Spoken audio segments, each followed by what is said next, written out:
everybody. Welcome back to another great episode of the Red, White, and You Show with yours truly, the military medium. Today, folks, I have a really great pair of guests for you. Mom and son, but really it's a whole family, and it's so diverse. The story will just move you, but, one of tragedy, triumph, helping others when they're blessed. But I want to introduce Nicholas and Edith. Is it Miaskowski? I messed it up. I already know. Oh Lord, I can't pronounce the Polish last names. Can you pronounce your last name again for us? Miaskowski. There you go. So what he said, what Nicholas said. Welcome, guys, to the Red, White, and You Show. Thanks for having us. Thank you for having us. Absolutely, absolutely. Now, one of the things, now I know it's a mutual contact that Nicholas and I have, Robert Garcia. One of the things that he had posted on social media talking about the organization, the family business, if you will, of Golden Wings Mobile Homes, and where you guys basically, we'll just say in simple terms, and I know you guys will get into it, but flip mobile homes in the Chicago area, right?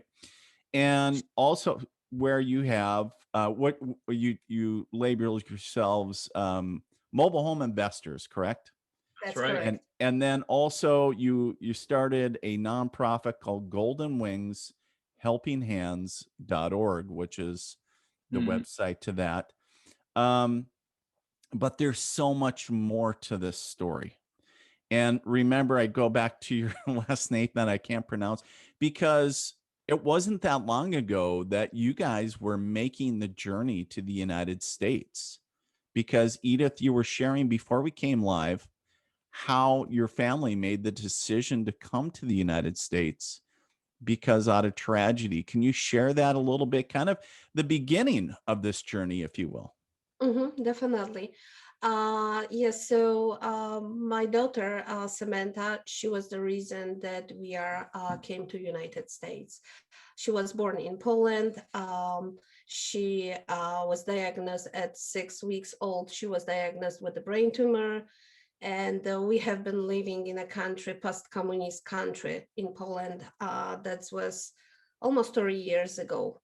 And that time the healthcare wasn't great over there, so she didn't have any chances to survive over there. They just want to put her in an institution, and we just said no way. This is not the place for Samantha. So we have a chance to come here. My grandma was here, and my uncles and aunts, they were living in Chicago. So they fill out the paperwork and everything so we can come to here with Sam and find a good care for her. So thanks God that we made this decision. Wasn't very easy because we didn't know any language and anything. We just came here with this 2 suitcases, $500 in the pocket, Wow. and with the child, with the challenges. So Wow. yeah. It sounds like the beginnings of like a lot of you talk of, well, really, we were just talking like, unless somebody has Native American roots in this country, really, their ancestors came from some country other than the United States, right? North America. And, always, talking about a lot of immigrants coming to this country with very little in their pocket, couple or a suitcase or two, right? But really, whether it was looking for better care or more of a dream. And so how many years ago was this, Edith? We came here on December 1993. Oh, wow. So that was a little bit while ago. Yeah. But having the Samantha, we took care of Samantha. She got the treatment here. She's still around, even if she didn't have any chances to survive in Poland. She's with the special needs, but live right now in a group home with wonderful ladies and with wonderful organizations. So we are so blessed and thankful for that. We wouldn't have this opportunity in Poland, not at all. So yeah. Well, and then Nicholas, through all this, you were born here in the United States, correct? Mhm. That's right. Your family, your mom and dad and your sister moved to the U.S. and here you come along. Mhm. But then through your struggle, or in your journey, then you develop brain cancer. That's Mhm. right. Yeah. When did all that start for you? That happened on May 22nd of 2006 Oh, was so when I was 10 years old, I was diagnosed with stage 4 brain cancer, also called as it was called Medulloblastoma. medulloblastoma, Mm. right? oof, okay. And well, obviously, I mean that just certainly, I imagine setting you guys back or kind of rocking your world, but you came back from this, and I was reading a little bit about where you in your journey you had to through chemotherapy and other treatments, Right. where you had to relearn how to walk again. You had to That's do simple motor movement. Can you take us through just a snapshot? Not that we need to take all interview on your cancer journey, but just a piece of that, kind of your journey from there to here. Yeah, that's no problem. So, when I was diagnosed, so that was the 22nd of May, I was diagnosed. That's when, of course, you have to go through that dreadful time when the surgeon takes you in his cold office and he's like, "You have cancer." And well, after, of course, processing all of this and not really knowing what the heck is going on and not really understanding what's going to happen. The next day, the 23rd, was when I had like a brain surgery done. And that was Mm. like 18 hours long Wow. brain surgery that I was asleep. Yeah, lots of stuff happened Sure. during that time, of course. But after waking up from that surgery, being confused, that kind of stuff, I was told by my main oncologist that I was supposed to go through 8 rounds of chemo, 8 or 9 rounds of chemo, Right. and then it was like 30 days of radiation therapy. And on top of all of that stuff, because they were operating on my brain, so unfortunately, I had a lot of difficulties with walking, and yeah, my balance was completely off and everything. So pretty much most of my treatment, I was in a wheelchair, Mhm. Mhm. and yeah, that kind of sucked. So the story with that is, with the story of walking, was that I looked out the window like one day, I see the kids playing around the park. I'm like, man, why can't that be me? And that really got me thinking that, okay, why can't I do that? So eventually we go to my physical therapist. I tell her that I want to start walking again. And so at first she's like, here's a cane. I tried to walk with the cane, but I couldn't do it. So Right. she gave me a walker. And at first, I'm like, I don't want to use this because I feel like an old man. So, so what my dad did was he actually like painted the walker in my favorite colors back then, and it was like blue, red, and yellow. And when I look back to it to this day, those are like the tackiest colors ever on a walker. So I had this walker, and every single day I would walk with this thing despite hating it a lot Mm. and falling over many, many times. Even with the walker, I'd Right. fall backwards like, woo. But every day I'd push myself and really keep on telling myself that, hey, it's eventually I'm gonna get rid of this thing. And frankly, I was getting stronger every single day, thankfully. And really, the main point of this, what I want to share, is that in life, we really have two choices when we're doing anything, when we want to achieve our goals, is that when you're walking and you fall down or you fail, you can either A, lay there and cry about it and be a victim for the rest of your life, or you could B, just stand up, and even if your legs are shaking and your body doesn't want to go forward, you just do it. You just do it. And Love it. so following all of that formula and stuff, I eventually got strong enough that I just said, screw this walker. I threw it into the garage and I forced myself to learn to walk again. And plot twist, well, kind of like a spoiler alert over here, I can walk. Beautiful. And now, so it's been a number of years. Obviously, you've regained your motor functions. You're doing, very well. And Yep. now you work part of the family business, doing the rehabs or the repairs, right? Right. Now, kind of flipping back, Edith, I want to go back and talk about, so when because I want to start focusing on the Golden Wings mobile homes, because this whole time was the mobile home business or investment business going on. Was this something that you and your husband kind of started, like stumbled into shortly after arriving here? Oh, actually, we started a mobile home business. I believe that would be 5 years ago, 5, 6 years ago. Okay. Okay. We had a different kind of business when we came here. We had a company that we were cleaning residential homes. Okay. Okay. Um, So, so when you first got here, you had the entrepreneur spirit, or that was always kind of part of your DNA, so to speak. And did you work for yourselves, or did you have a business in Poland, or did you have a more traditional job?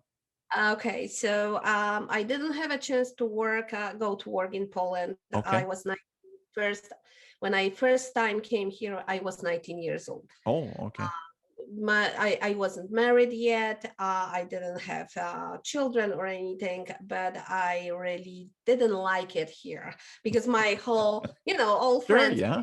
Poland, and my parents brought me to the different countries. So, I go back to Poland, and I married my husband, and we left in Poland. But the first trip opened the road Sure. Sure. for whole family coming here. Sure. Uh, so answering your question, yes, my parents used to have greenhouses in Poland. So they were raising tomatoes and cucumbers, and in a post-communism country, that was something like, wow, how you can do your own business. So actually my parents started this, and then me and my three brothers were working with parents Sure. in the same business. So I have this in my blood, I think. Sure. I Absolutely. never had a chance to go to regular job here. Right. Always doing the stuff, creating, the work Mhm. for ourselves, creating what we want, not what we have to do. I love that. Yeah. Creating what you want, not what you have to do. And I love that. And I love the correlation too of talking about actually doing that in a post-communist country. Mhm. But as a young person at 19 coming to America and then going back to Poland and then, getting married and starting your life as a young adult. But already kind of coming from that, being raised up in the entrepreneurial environment and saying, there's a lot more freedom. We have ability to do more or whatever we would really like. Obviously, sometimes there's constraints, but understand that we have a lot more freedom working for ourselves versus working for somebody or what somebody tells us we must do. I find that really interesting. Now, about 5 years ago, you said Golden Wings Mobile Homes kind of sprung up. Or you now take us through, if you will, just a quick snapshot as a mobile home investor um, with Golden Wings Mobile Homes. What do you guys do? Um, you know, with Golden Wings Mobile Homes. What is that? And if nobody's ever heard of it, how would you explain it to them? You want to go over me? I can do it. Go for Okay. it, yeah. How I explain what we do. The model of the business is we buy and sell mobile homes. We fix them and flip them. And we discovered that we can do with the little money or no money in a pocket to be able to do this business, building the relationships with the park managers. We are able to acquire the homes even for free.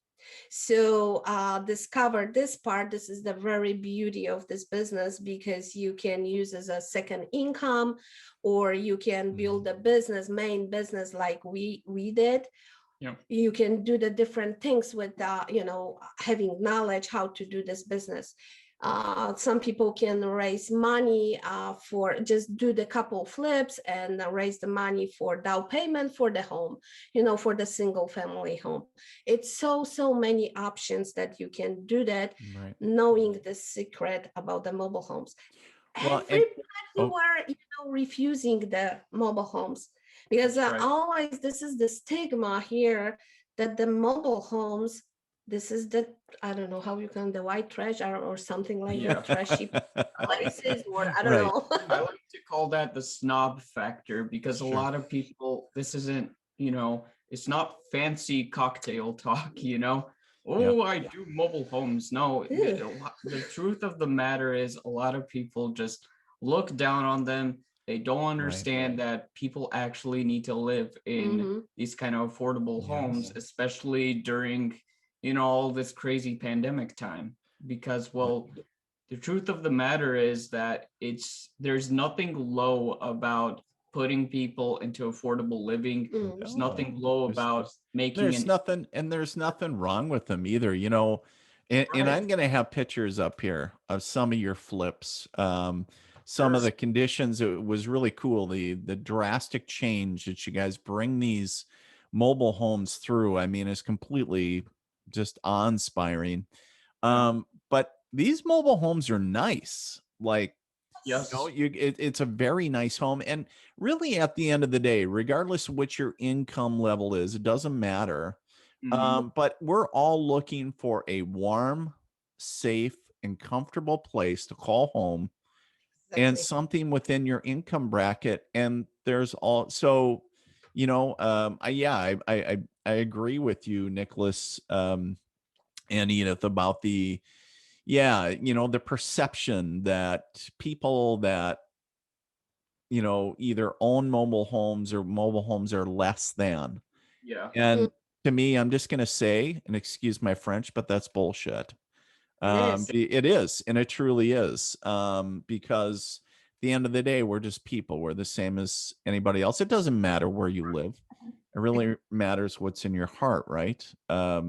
So you have you're basically in a nutshell, investing in and flipping mobile homes, providing them at affordable rate to other folks, and making a good living at it, which I think is just a great business model. Which I think is even cooler, you guys came up with how to do it for others, right? Share just a little bit what you guys did with that. Yeah, sure. So I think this is one of the highlights of, working with the mobile homes, is that we were actually able to donate a mobile home to a disabled veteran, which was just really awesome. And the way that started is basically we heard about the story of this veteran from one of the park managers that we work with. And this veteran, he lived in that park. And well, basically what happened, the park manager told us his story, and his story goes like this. So his name is Mike, and I believe he was in the Marines. He was Correct? in the Marines. Yes, he was in the Marines, and basically it was living in a mobile home in that park, and he had a lot of health conditions going on in his life. He had a lot of heart issues. He had a triple bypass surgery, so he had a lot of physical difficulties. Sure. Couldn't do regular work. Uh, in his mobile home, literally underneath the mobile home, there's like pipes over there. So his pipes were burst, so he didn't have any water. Mm. The next thing was, and he didn't have any money to fix that. That's correct. He didn't have any money to fix that because, well, he couldn't work a regular job. And on top of all that, his 15-year-old daughter at that time, she was pregnant, Oh. and she was literally expecting the baby within a couple of months. So, and she was living with him, or yes. He was raising 5 children. Oh my. And the youngest one was pregnant. Yeah, he was a single father raising those 5 kids, and he was about to raise, the daughter and the granddaughter. Yeah. But after hearing about the story, basically we were touched, and we coincidentally found a mobile home in that same park that we acquired from the park, and basically we fully rehabbed the home, and then we fully furnished it. So we've included like furniture and beds and even like for the child. Yeah, like a baby crib and equip, stuff for the baby. Absolutely. And it was just so awesome that we were able to actually be in such a great position to be able to do something like this for someone. But I just want to add one thing to the story, because when we heard the story first time, Nicholas wasn't with me. I was just in the park with my husband. Oh, okay. And the park manager told us the story that was behind this morning, that we came to the park in the afternoon. But this morning, the Mike went to the church. He didn't know what to do. He didn't have any money. He didn't have any help from outside. He was so devastated with the whole situation, with the baby coming soon. And he was asking about miracle. This is what we heard from the park manager. When we came to, we just came to the office and say hello to her and check how's everything going, just do the chit chat. And she shared this, and right at the same moment, I just felt, okay, we have to help this guy.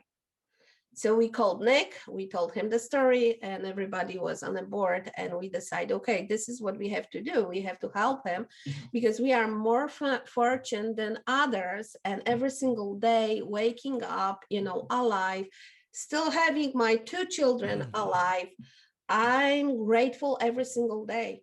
And many people are not so lucky like we are. Yeah. Oh, that's beautiful. I mean, and just gives you goosebumps, right? Like this gentleman goes to church, this almost veteran goes to church, prays for a miracle, and saying, I can't do anything else. Like, I don't have any money. I don't know which way to go or who to reach out to. And here you just stop into the office when you come into the mobile home park, and this lady shares the story with you. And what I love, Edith, is you talk about immediately. There was no question. Immediately, you knew. Immediately, you knew that you guys had to help in some way, whatever that was. Yeah, you needed to help. And I love that. I love that, hearing that. And I think that was the aspect of not only now, was this also now it doesn't stop, which I think is really cool, because you guys now are in a position of giving back. And now you have goldenwinghelpinghands.org, which is a nonprofit.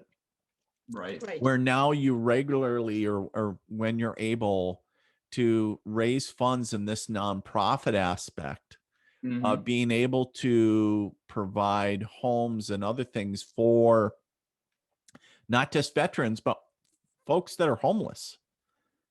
Right. And so share with us a little bit now, did this homeless veteran, did it spark the nonprofit, or was this prior? This was prior. We Okay. started, well, the way the whole entire nonprofit thing started was in 2015, I believe, like before the nonprofit was born, because the official nonprofit date, the birth was 17. 2017. Sure. And I say birth because it's like my baby. So, Sure, absolutely. but basically it started 2015, and basically I came home one day. It was winter time, and my mom, she was so excited. She wanted to show me something. Nick, check out this blog I just found on Facebook.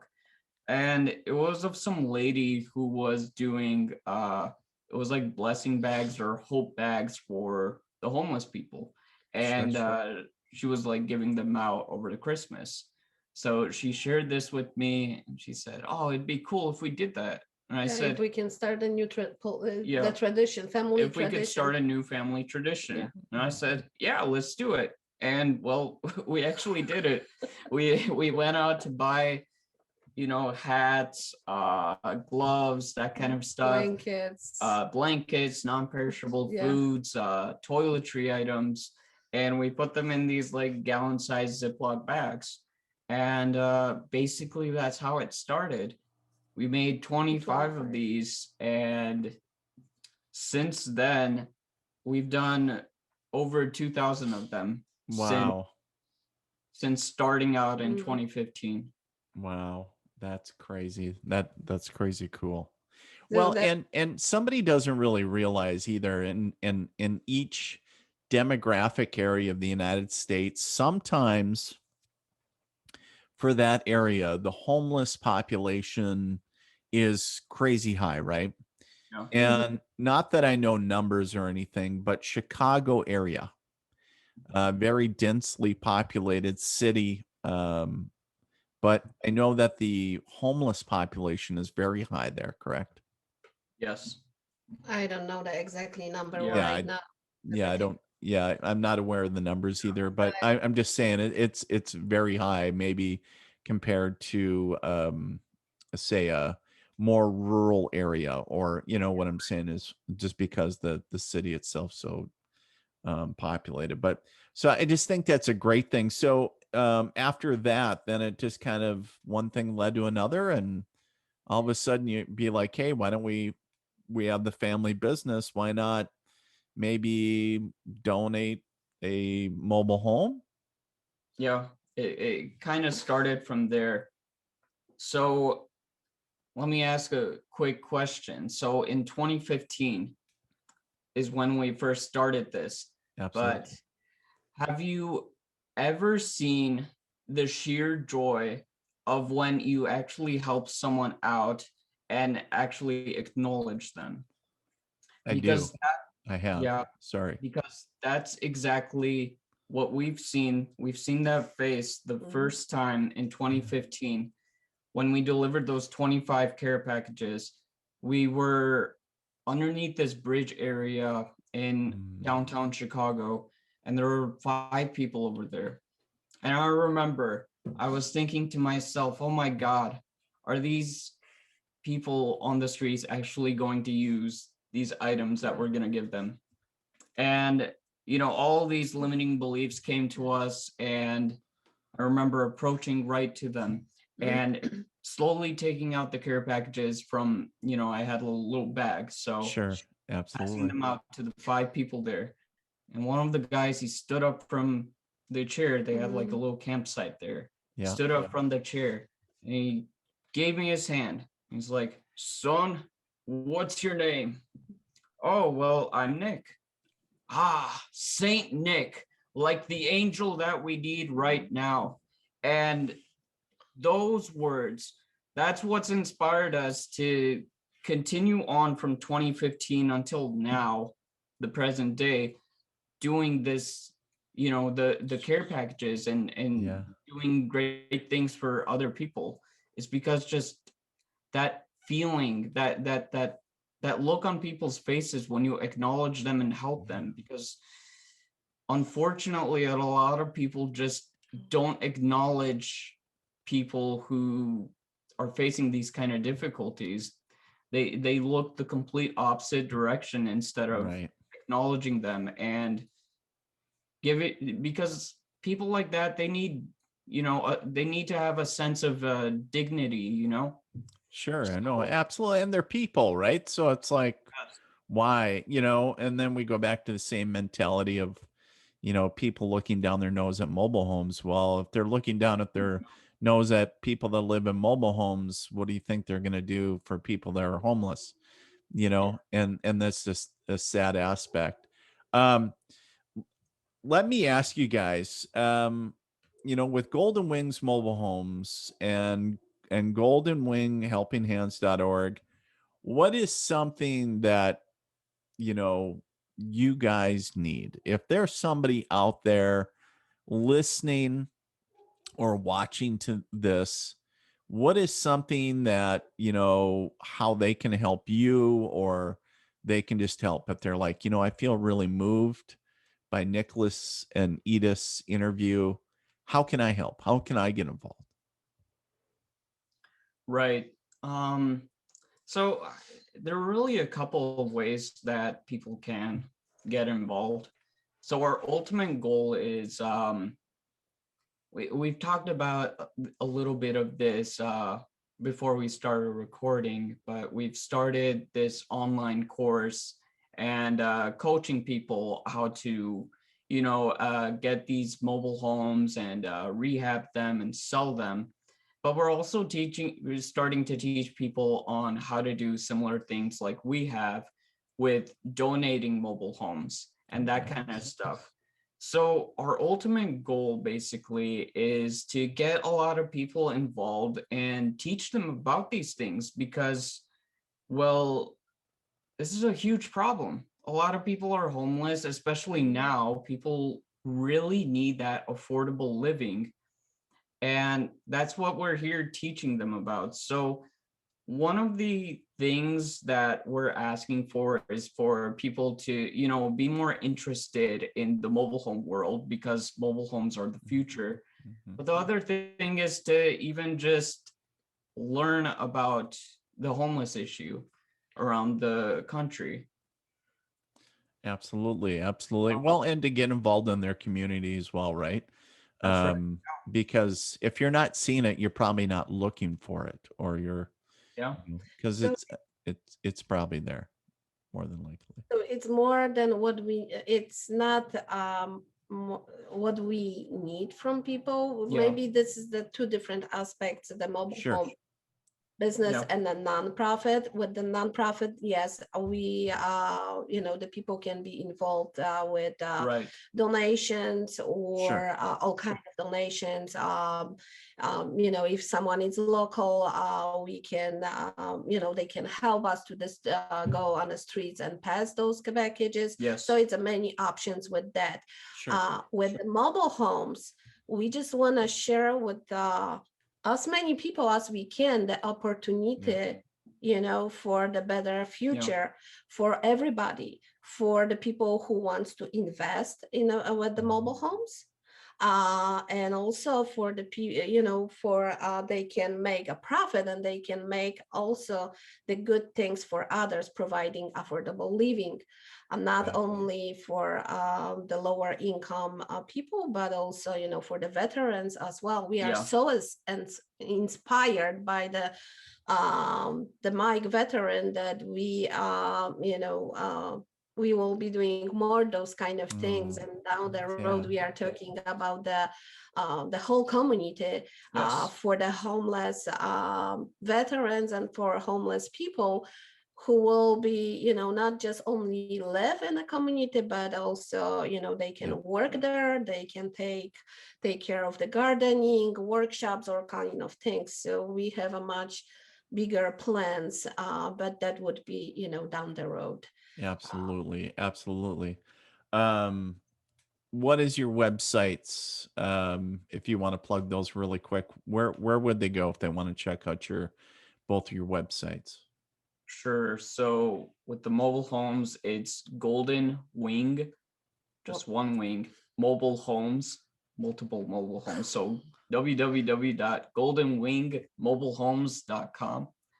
And then the nonprofit is www.goldenwinghelpinghands.org. And Beautiful. also Oh, anyone good. find us on a Facebook, Of course. through the Facebook as well. Perfect. Let me ask you really quick before I wrap this up. Why the word golden wing? What's in the meaning? Well, honestly, it just sounded kind of cool. Okay. Yeah, we were No. looking for, a name really.